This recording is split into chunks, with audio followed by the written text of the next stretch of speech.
Baik, bismillahirrahmanirrahim. Alhamdulillahirabbil alamin. Wassalatu wassalamu ala nabiyyina Muhammadin wa ala alihi wa sahbihi ajma'in. Amma ba'd. Nah, muwasil fi syarh kitab Al-Fawaid Al-Mardiyah Syarah Al-Mukhtasar Latif li Syekh Syamsuddin Ar-Ramli rahimahullah al-mutawaffa sana 4000 min al-Hijratin Nabawiyyah.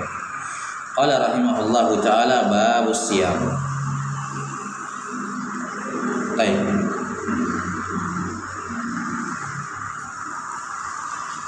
Kata beliau rahimahullah selanjutnya, yasbutu dukhulu ramadhana bistikmali sya'ban 30 yauman wa illam yural hilal aw bi ru'yatil hilali wa yakfi syahadatu adlin fi syahadati la ar-riwayati. Nah, beliau rahimahullahu taala menyebutkan terkait dengan cara penetapan masuknya bulan Ramadan yang bersifat umum. Nah, beliau sebutkan dua di sini. Yang pertama, kata beliau rahimahullah, yasbutu dukhulu Ramadan, bulan Ramadan itu sabit dengan subutun am, dengan cara apa? Bistikmali Sya'ban 30 yauma, dengan menggenapkan bulan Sya'ban 30 hari. Wa illam yural hilal, walaupun hilal tidak kelihatan. Nah, walaupun hilal tidak kelihatan. Ini cara yang kedua sebenarnya ya. Au bi ru'yatil hilal, atau dengan cara melihat hilal. Ini cara yang pertama. Nah, sudah dimaklumi bahwasanya dalam menetapkan masuknya bulan-bulan Hijriyah, dan ini berlaku untuk semua bulan, bukan cuma penetapan Ramadan sama Syawal, tapi juga Dzulqa'dah, Dzulhijjah, Muharram, semuanya. Cara menetapkannya adalah di tanggal 29 akhir bulan, ru'yat hilal di tempat-tempat yang tinggi yang ditetapkan, yang sudah dimaklumi, di situ biasa kelihatan hilal, dan boleh menggunakan hisab untuk mengetahui ketinggian hilal berapa. Hilal sampai sini, mengetahui ketinggian hilal sehingga bisa diketahui ketinggian tempat untuk bisa melihatnya. Ini boleh dengan menggunakan bantuan hisab. Iya. Jadi tiap tanggal setelah terbenam matahari tanggal 29, tinggal lihat hilal. Hilal bulan sabit kecil. Bulan sabit kecil yang muncul di awal bulan di tanggal 1, 2, 3 biasanya. Cuman munculnya sebentar sekali, makanya harus dilihat betul, karena tidak lama muncul hilang, tidak tinggal di situ, enggak. Baik. Kalau misalnya hilalnya terlihat, maka apa? Hilalnya terlihat, maka besok sudah masuk 1 Ramadan, atau besok 1 bulan yang baru, Dzulhijjah kah, Muharram kah, Tapi kalau tidak terlihat, maka digenapkan bulan itu menjadi 30 hari. Nah, karena dalam Islam bulan cuma 29 atau 30. Kata Nabi sallallahu alaihi wasallam, "Asyhru hakadha wa hakadha wa hakadha", 30. Wa hakadha wa hakadha wa hakadha. Pada kali yang ketiga, beliau melipat salah satu jarinya, jadi 29. Nah, jadi kalau bukan 29, 30 hari sudah. Tidak ada bulan Islam yang 28 atau 31. Nabi SAW bersabda, sumu li ru'yatih wa aftiru li ru'yatih. Puasalah karena melihat hilal, dan lebaranlah karena melihat hilal. Fa in ghumma 'alaikum fa akmilu 'iddata Sya'ban 30. Kalau tertutupi oleh awan, maka genapkan bulan Sya'ban 30 hari. Ini genapkan bulan itu menjadi 30 hari. Kalimat Nabi sallallahu alaihi wasallam, kalau hilalnya tertutupi awan, ini berlaku mutlak ya. Apapun penyebab hilal di malam 29 itu, setelah terbenamnya bulan di malam 29, matahari di bulan di tanggal 29, apapun penyebabnya hilal tidak terlihat, maka menggenapkan bulan. Apakah tidak terlihat karena memang hilalnya di bawah ufuk, biar mau diapain tidak akan kelihatan orang di bawah ufuk, atau mungkin di atas ufuk tapi cuma 1 derajat, hampir sulit, mungkin tidak kelihatan. Jelas sampai sini cuma 1 derajat, tidak kelihatan. Atau mungkin tinggi di atas ufuk 3 derajat, bahkan mungkin lebih, 2 atau 3 derajat mungkin kelihatan, tapi ada awan nutupin, mendung dan hujan, tidak kelihatan. Jadi terserah di belakang awan sana ada hilal atau tidak, bukan itu masalahnya. Bukan ditakdirkan wujudul hilal, tapi ditahqiq, dipastikan kelihatan adanya hilal, ru'yatul hilal. Makanya dikatakan ru'yatul hilal. Bukan apa? Bukan takdir al-hilal, dianggap ada atau tidak. Bukan dianggap wujud atau tidak, tapi dikatakan ru'yat, menunjukkan harus lihat. Bukan diperkirakan, walaupun betul-betul ada di belakang awan tersebut. Jelas ya? Wallahu a'lam bissawab. Jadi apapun penyebabnya tidak terlihat, walaupun betul-betul ada di sana cuma tidak kelihatan, maka bulan digenapkan menjadi 30 hari. Jelas ya? Wallahu taala a'lam bissawab.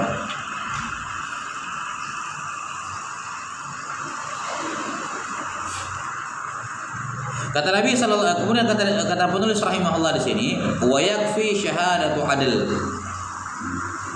Cukup persaksian dari satu orang. Nah, ini menunjukkan kepada kita bahwa hilal masuknya Ramadan cukup dan sah walaupun dilihat oleh satu orang tok. Dari ratusan orang yang melihat, cuma satu orang yang melihat, itu sah. Yang penting satu orang itu adil dari sisi syahadah. Lihat syahadah itu adil. Nanti akan diterangkan. Tidak perlu dua, kalau banyak yang lihat lebih bagus lagi. Tapi untuk hilal Ramadan cukup satu saja untuk keabsahannya. Berbeda dengan bulan-bulan lain menetapkan masuknya bulan Syawal, Dzulqa'dah, Dzulhijjah, Muharram, itu harus minimal berapa? Minimal 2. Kalau cuma satu yang lihat bahwa ini sudah masuk bulan haji, enggak sah. Iya. Satu orang lihat hilal Muharram, enggak sah.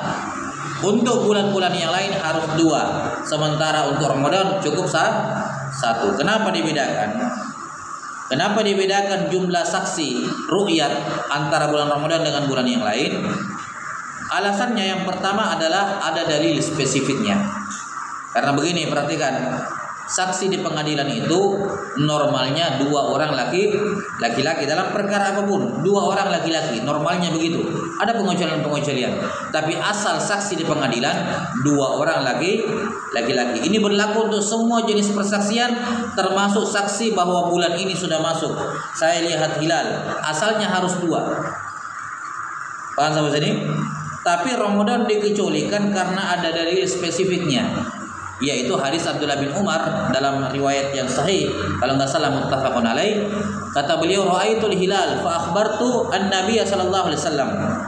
Saya melihat hilal, kata Ibnu Umar, saya sendirian melihat hilal, kemudian saya kabarkan kepada Nabi sallallahu alaihi wasallam, fa amaran nasa bisyam.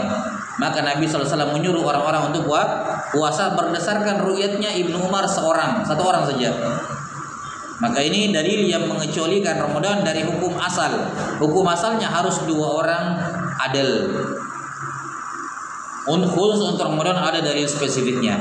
Ini dalil riwayahnya, nakalnya. Kemudian ada taklilnya. Dari sisi lain taklil, alasan lain kenapa Ramadan cukup 1, yakni ihtiyatan, untuk berhati-hati karena Ramadan itu ada ibadah yaitu puasa. Jelas ya? Beda dengan yang lain kan tidak ada puasa yang wajib di situ. Ramadan, Syawal tidak ada. Paham ya? Orang kalau nggak lebaran tanggal 1 bisa dikodok tanggal 2, bisa. Kalau ada uzur tidak jadi lebaran, tidak sholat Id di tanggal 1, bisa dikodok di hari kedua. Jelas sampai sini. Itu pun sholat Idul Fitri kan sunnah. Paham? Bulan Muharram juga puasa Muharramnya kan sunnah. Tapi Ramadan puasanya puasa wajib, lewat 1 hari kodok, wajib bayar 1 hari kan begitu. Makanya Ramadan di ikhtiyat, yakni para ulama mengambil sikap hati-hati di situ. Sekali lagi ini bukan murni sikap kehati-hatian karena ada dalilnya apa? Dalilnya Ibnu Umar tadi. Cuman mereka menyebutkan taklilnya. Mengapa bulan Ramadan berbeda? Karena yuhtatu fi Ramadan ma la yuhtatu fi ghairihi. Para ulama memberikan hukum kehati-hatian pada Ramadan tidak sebagaimana bulan-bulan yang lain. Tapi ingat dalilnya bukan sisi logika begini saja. Sudah ada hadisnya Ibnu Umar. Ini hanya taklil saja, penyebutan alasan kenapa. Nah gitu. Baik, wallahu taala a'lam bissawab. Jadi cukup satu orang. Kalau lebih banyak lagi lebih bagus. Cuma cukup satu orang. Nah, cuman satu orangnya ini harus orang yang adil. Apa itu adil? Terpercaya. Harus terpercaya. Adil itu bahasa Indonesia terpercaya. Nah, adil dari sisi mana? Adlin fi syahada la fi riwayat. Dia harus adil dari kacamata syahadat dan bukan adil dari kacamata riwayat. Perhatikan, adalah dalam Islam itu ada dua. Seorang dianggap adil terpercaya, ada dua sudut pandangnya. Ada adil syahadat. Ini apa arti syahadat? Kesaksian. Ini yang dibutuhkan di pengadilan kalau bersaksi.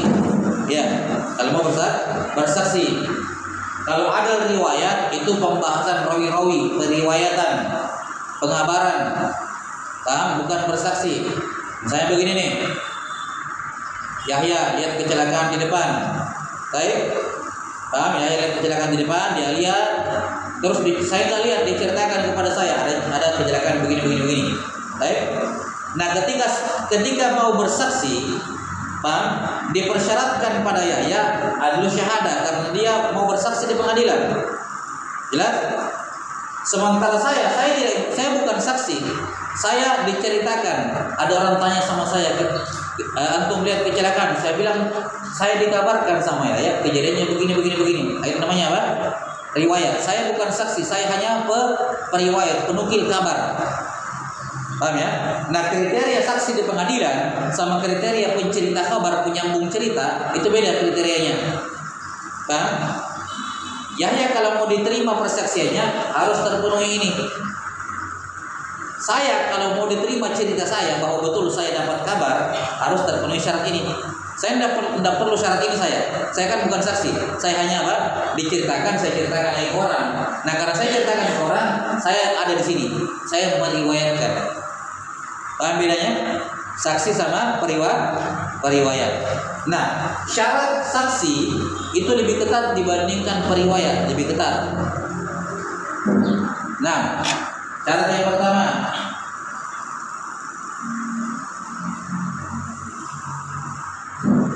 sini dulu kan? Dibilang kan ini. Syarat yang pertama, Muslim. Syarat yang kedua, mukallaf. Kita gabung aja ya. Iya, gabung. Mukallaf artinya apa? Akil balik. Iya. 3 Goyru fasih. Dah. 3. Ini saya sebagai periwayat. Yang penting saya Muslim, saya akil balik, saya bukan orang fasik, maka cerita saya harus diterima, harus dipercaya karena saya mengabarkan. Cuman kalau saya dipanggil di pengadilan, kamu bersaksi. Saya bilang saya tidak bisa bersaksi, saya tidak lihat secara langsung. Paham? Saya tidak lihat secara langsung. Saya cuma mengabarkan. Saya tidak boleh jadi saksi. Baik.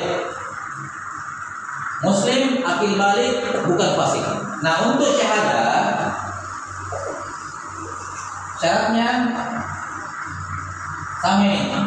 Kita gabungkan ya, antara tiga ini. Ini berlaku. Baik.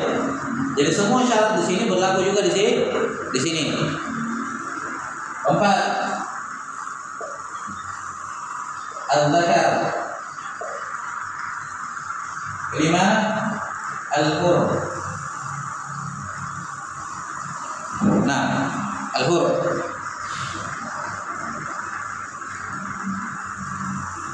Udah ya?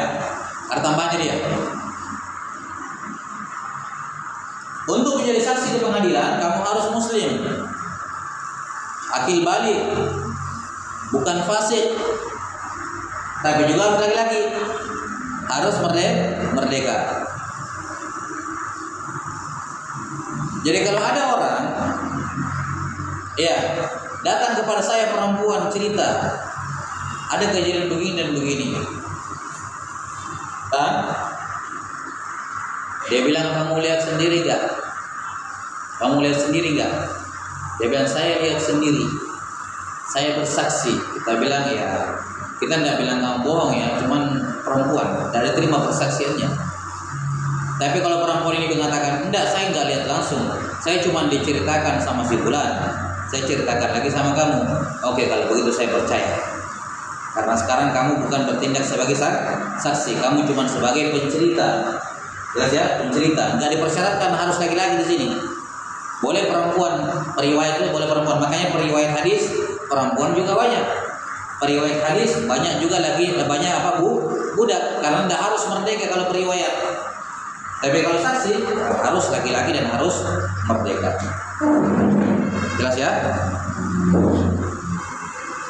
Jadi orang yang ru'yat hilal itu posisinya sebagai saksi, makanya dipersyaratkan sana tuh, ya, itu yang diterima. Tidak boleh ada orang mengaku bersaksi ru'yat hilal, padahal dia bukan saksi, dia cuma mendapat cerita juga dari orang, nggak boleh. Dah, Allahu ta'ala a'lam bis-shawab. Lihat kata beliau, wa yakfi syahadatu adlin fi syahadati lar riwayah. Jadi dipersyaratkan pada orang yang ru'yat hilal harus apa? Adil. Dari kacamata apa? Asy-syahadah, bukan dari kacamata riwayah.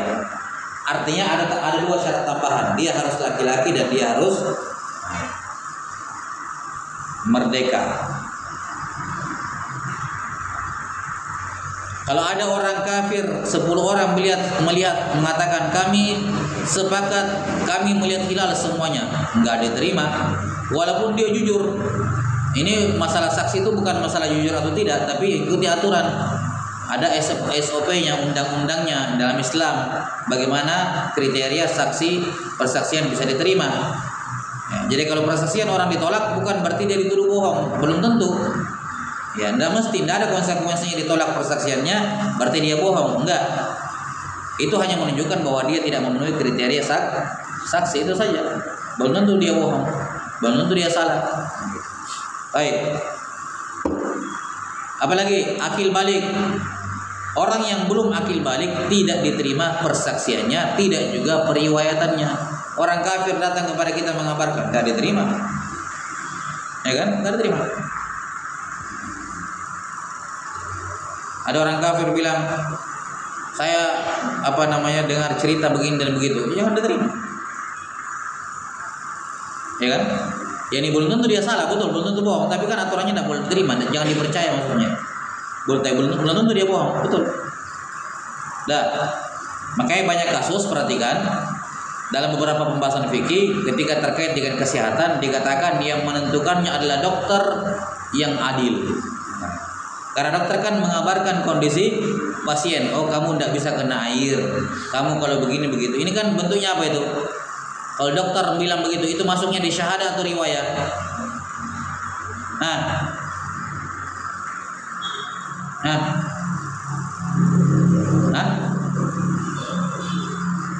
Akhir syahadah. Nanti syahadah. Kenapa syahadah? Kenapa riwayat? Iya. Di sini dokter, ya, jelas sampai sini. Dokter dalam konteks meriwayatkan kabar. Jelas ya? Dia meriwayatkan kabar. Bukan menceritakan. Kenapa? Bukan saksi. Kenapa bukan saksi? Karena pengetahuan dia terhadap itu dia dapat dari mana? Dari gurunya, dia belajar juga dari ilmu, kan begitu. Dia tahu. Bukan melihat kepala, bukan saksi, bukan melihat kejadian gitu.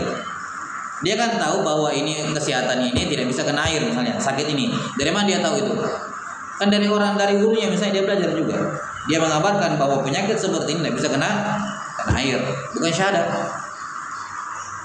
Baik. Dah. Apalagi? Jadi akil balik, anak kecil juga yang belum balik walaupun sudah mumayyiz, tapi kalau balik enggak diterima persaksiannya, enggak juga diterima riwayatnya. Makanya orang rawi yang atau anak-anak yang menceritakan hadis tapi belum balik ditolak hadisnya, enggak sah. Belum boleh anak kecil meriwayatkan, menyampaikan kabar kepada orang belum sah. Datang anaknya menangis, oh saya dipukul sama si fulan. Diterima nggak? Dipercaya nggak? Walaupun dia pukul betulan misalnya, tapi tidak boleh dipercaya. Ya, anak kecil bawa kabar. Paham sampai sini? Ya, kalau itu ditindaklanjuti, mana si anak sini saya cubit anaknya, tidak boleh. Didengarkan saja tapi dipercayai pengabarannya anak kecil tidak boleh. Jelas? Dan ada bersaudara, ya, jelas ya. Punyanya makanannya diambil sama saudaranya, terus lapor ke mamanya, dimakan kueku sama kakak misalnya. Diterima nggak pengabarannya? Oh saya lihat sendiri, diterima nggak saksi persaksiannya? Nggak diterima anak kecil. Oh belum tentu dia bohong, bisa jadi dia benar. Ya, tapi masalah persaksian nggak bisa diterima. Pengabaran juga nggak bisa kalau belum balik. Apalagi kalau dia laki-laki, kalau dia dapat bilang perempuan, saya bersaksi melihat hilal, ditolak. Saya lihat pencurinya tadi malam lewat sini, ibu-ibu yang ngomong begitu, nggak diterima. Jelas sampai sini. Tapi kalau dia mengabarkan, boleh mengabarkan kejadian. Perempuan boleh mengabarkan, diterima pengabarannya. Tapi kalau dia saksi, nggak diterima. Paham? Apalagi terakhir, budak, sama juga. Budak kalau lihat langsung, kemudian dia bersaksi, nggak diterima. Tapi kalau dia cuma cerita dari orang kejadiannya begini, ya boleh, nggak ada masalah. Yang penting dia terpercaya. Ini dua hal yang harus dibedakan. Wallahu taala alam bisawab. Nanti kita lanjutkan terkait dengan syarat ini. Terkait dengan masalah persaksian. Nakti wa dzal qadar sallallahu ala nabiyina Muhammadin wa ala alihi wasallam. Alhamdulillah.